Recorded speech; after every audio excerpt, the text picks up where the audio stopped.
get where we got was very hard. You always try and push harder, push, and see where's the limit of your driving skills and obviously of the car. Andy is the quickest driver in the country, in this country. There's no doubt. There's no one more committed, no one quicker. I think he would easily break into the threes at some point in the near future in that car. We needed to build something that everybody would recognise. My team in particular to get that recognition that they really do deserve.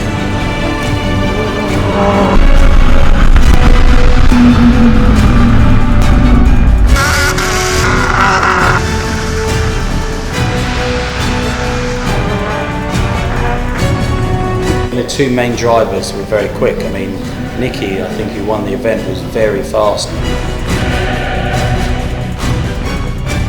Achna Speedway is a very recent track. It was built just 2 years ago following the designs of Hiroki Furuce, otherwise known as Sleepy, who was also the person in charge for the European time attack race. It's a great honor for me to have these very famous cars in Europe. And also, they've been in Australia as well. I was there for the World Time Attack, it's great to have them. I feel the same sort of similar sensation as I was in Sydney last year. Even though I try, I can't scratch that itch under my skin.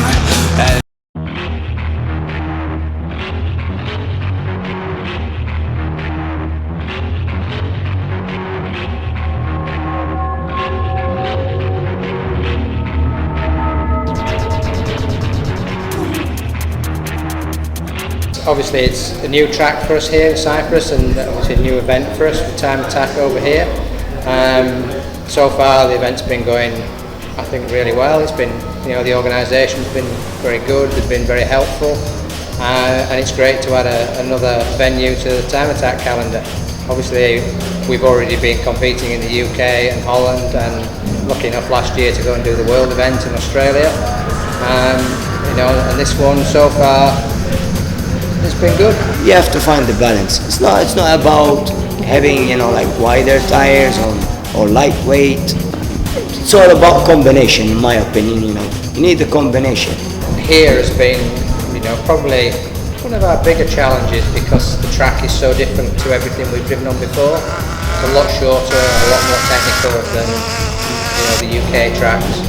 Certainly, it's a lot different from the World Time Attack and even from Sicily, where the car's currently competing. So yeah, it's been, for me, I like the challenge. It's good to have, a different track and learn a bit more about the car, because every day, you can improve it. When I arrived here, I spoke with a few competitors, and I'm very pleased about I got very many positive feedback from the many drivers and teams. They said it's a very technical track, but it's a nice track to drive. So that gave me relief as a designer of the track. And also, no one has complained about the too heavy braking point, or straight is too short or too long. So far, I don't have much complaint, negative feedback, which is very good. Some teams really struggle to set up the car, which is also give me satisfaction as well, because it's very difficult to find the balance between the too easy track or too difficult track. The Concorde Racing Evo was one of the most impressive cars of the event. It managed to break the lap record time while practicing the week before the event, letting everyone know that this was the car they had to try and beat. Let's have a look at the hot lap though. With a best time of 1:44, Nicky and his team won the event and the first place in the Pro category too. It's very technical, and you have to get all the track right. If you just do like a slight mistake in any of the curves or corners, it actually throws you out of the time. So you have to be very, very focused on the track.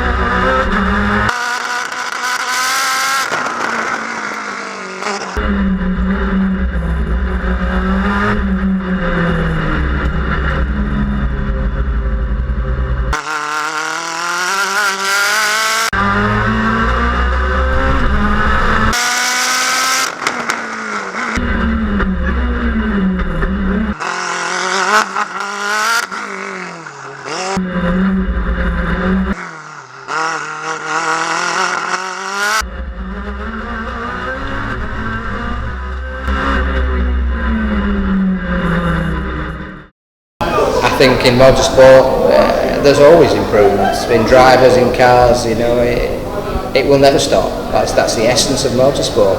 At the moment, we're with the fastest lap on the track, but you never know. Competition seems good, yeah. Obviously, they're saying that suppose that there's this Evo, from Conworks, which is built very professional and good, which I would assume that the car is going to be probably, very good and would be a good competition for us, obviously. Well, look, the two main drivers were very quick. Nicky, I think he won the event, was very fast. The car is well sorted. You can see that the car has a lot of potential. But he's new to this time attack. He did an incredible job, especially in his last run when he had to do his quickest time. He made two mistakes on the laps before, but composed himself and did the lap time. And beat his lap time by 6/10 when he'd been trying all week to break into a Ford. So, under pressure at the last minute after making mistakes, the guy did an incredible job.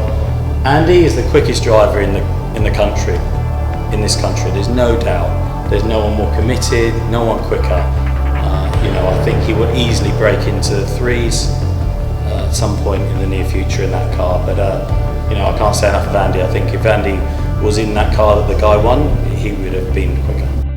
For me personally, time attack is a new concept for me too. I've been racing for many years in the UK, and obviously that's given me an opportunity to race around Europe and in the Middle East. It's a new event for me, time attack. I've not done time attack before, and it's a very good experience. It's difficult against the clock not knowing obviously what time you've done, because you don't have any on dash, the lap time that you've done or maybe predicted lap time. So it's quite tough, but I know the car reasonably well. I raced it in 2007, I think, in a 24-hour race, but subsequently it's quite different. We have a sequential gearbox and a Chevy LS3 engine, I think it is. So it's got a lot of horsepower, but the rest of the car is mainly standard. So it was a new experience. The guys have done an incredible job because they prepped 3 cars in a very short space of time, especially. Up next is an open class entry. A very beautiful Porsche 964 RS powered by Simply Racing and Con Raceworks in Cyprus. This car is being driven by the former British GT champion Piers Maserati.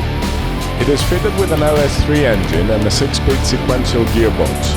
The exterior is pretty standard, making the 18-inch BBS wheels stand out.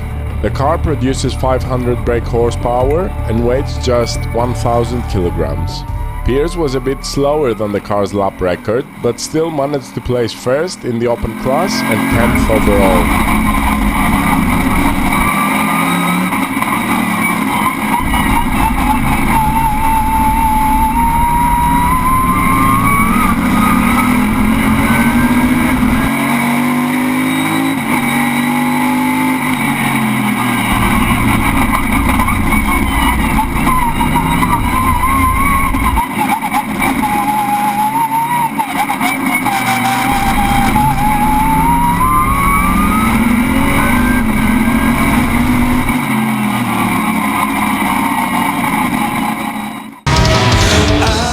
Georgiou was the main rival for the victory. The local driver had just built an extremely impressive Evo that he never got a chance to test before the race. Still, the lap times were dropping towards the end of the event. Before the last heat, they had managed to come very close to the Maltese's Evo best time. With minutes remaining till the end of the race, Andy gave it his best to achieve the winning lap time. Let's have a look how he got on.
He got very close but didn't manage to place first. His best lap time was 1:4.95, which placed him second overall.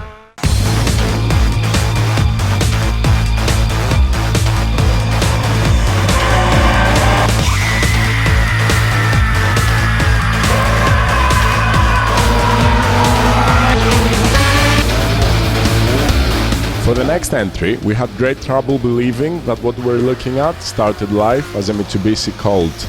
It was fitted with a 4G63T engine and a drivetrain out of an Evo.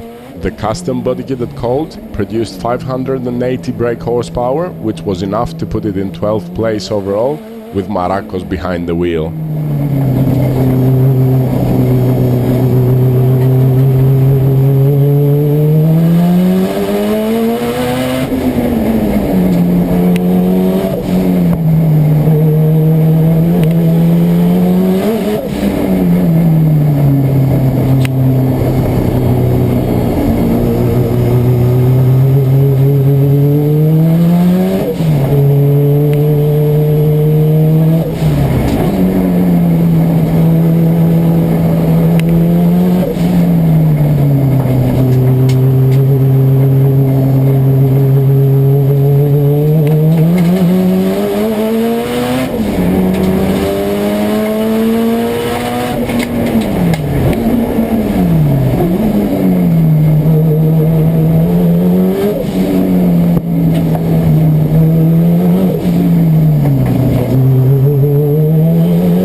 A very interesting entry in the Pro class was the Evo 7 driven by John Capetagnos.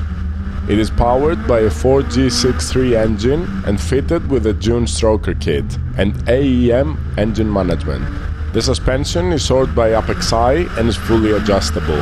The car is also fitted with anti-sway bars, lower arm bar and stern bars, all sourced by Cusco. For this race, the team chose Dunlop slicks fitted on a set of 18-inch race rims. This car produces 650 brake horsepower and weighs 1,310 kilograms.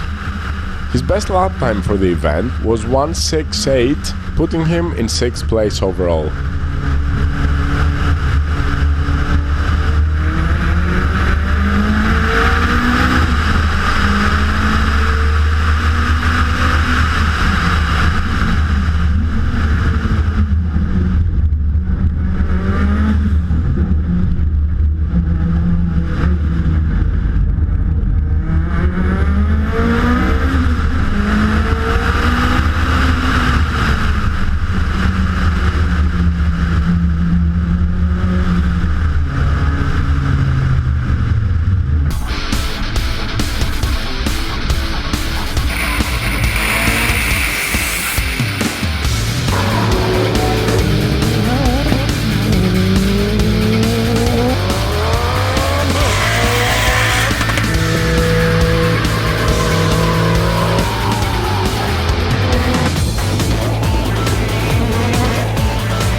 One of the most beautiful cars to enter the pit lane that weekend was the SR20 powered MK1 Escort driven by Doga Kuyunchu, a truly remarkable car that didn't manage to achieve a very competitive lap time but proved that classics can still get loads of attention.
After a big crash during practice just a few days before the event, Christos Trasivoulou managed to basically fully rebuild his car and return to the racetrack.